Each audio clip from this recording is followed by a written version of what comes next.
Welcome to our continued coverage of the COP28 right here at the Al Arabiya studios at COP28. I'm very happy to introduce our next interviewee, the Minister of Energy Transition and Sustainable Development in Morocco and the President of the UN Assembly for the Environment, Dr. Leila Ben Ali. It's very nice and a great honor to have you with us here. Mr. Nasser TV, thank you for giving me the opportunity to speak. Thank you. Most welcome. This is your third COP as a minister.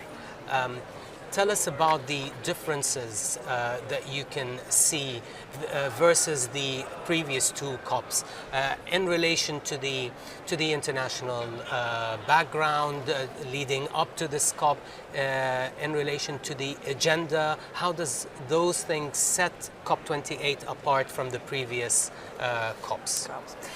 Well, indeed, Nasser, I mean, this COP, we knew, I think, back in Sharm el-Sheikh last year, that this will be a different COP in terms of impact and action, and also something that is quite important for Morocco, a reform of multilateralism. We want to have a new face for multilateralism that is bringing solutions, especially to middle-income countries that are taking actually the burden of global sustainability while at the same time working on their own economic development and social development.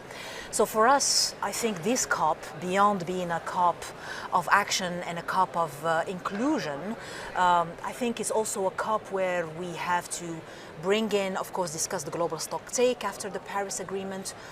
We are having, I think, an appointment with history when it comes to adaptation, because we've been focused a lot on mitigation and we needed something more credible on adaptation. So I think the global framework on adaptation that the countries will ratify will definitely be important in that regard.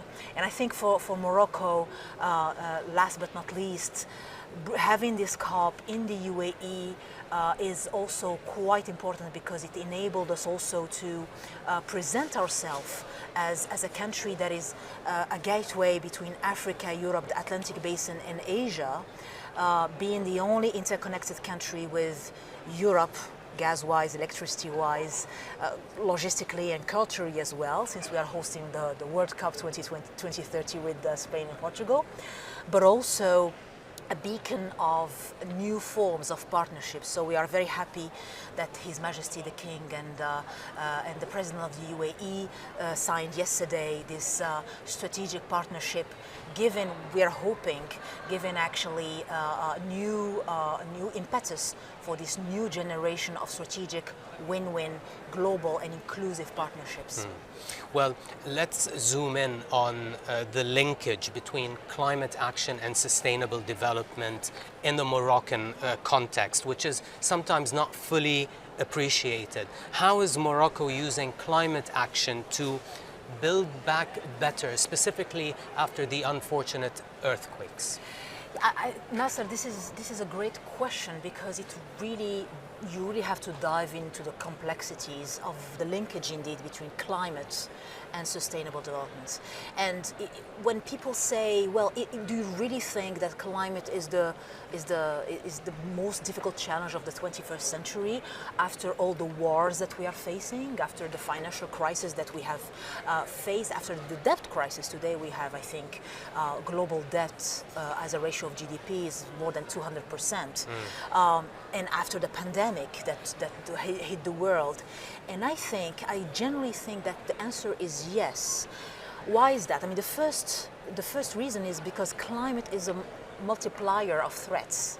And the world, the Bretton Woods institutions, the multilateral system that we have created in the 20th century is today not equipped to tackle that multiplicity of threats that climate brings in.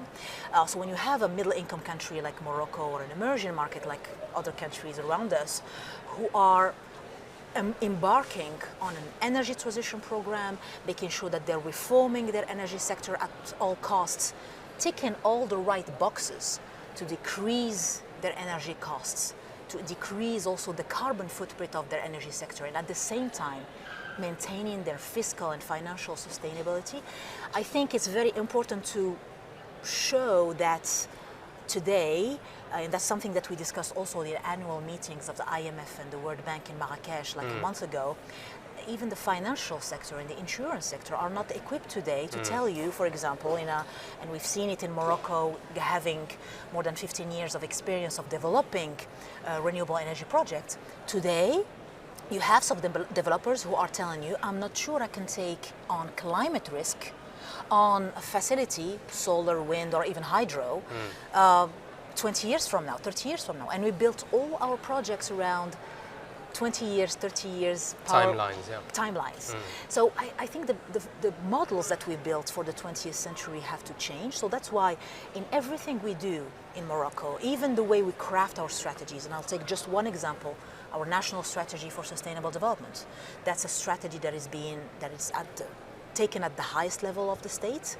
But the point is, it has to be a consultative strategy. It's not a top-down strategy. So it takes more time, but we have to go through multiple regional consultations and even international consultations so that the 5 million Moroccans living abroad, outside of Morocco, can have a say in the sustainable development path of their countries and what sort of fiscal levers and other levers we can use to be engaged in sustainable development path.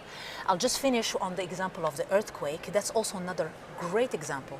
After the terrible earthquake that hit the country, we were mobilized very fast around His Majesty the King, may God assist him, to first have an emergency response program to put kids back in school as fast as possible. So the first week we ensure that all the kids are back at school, and to rehouse the people that were injured and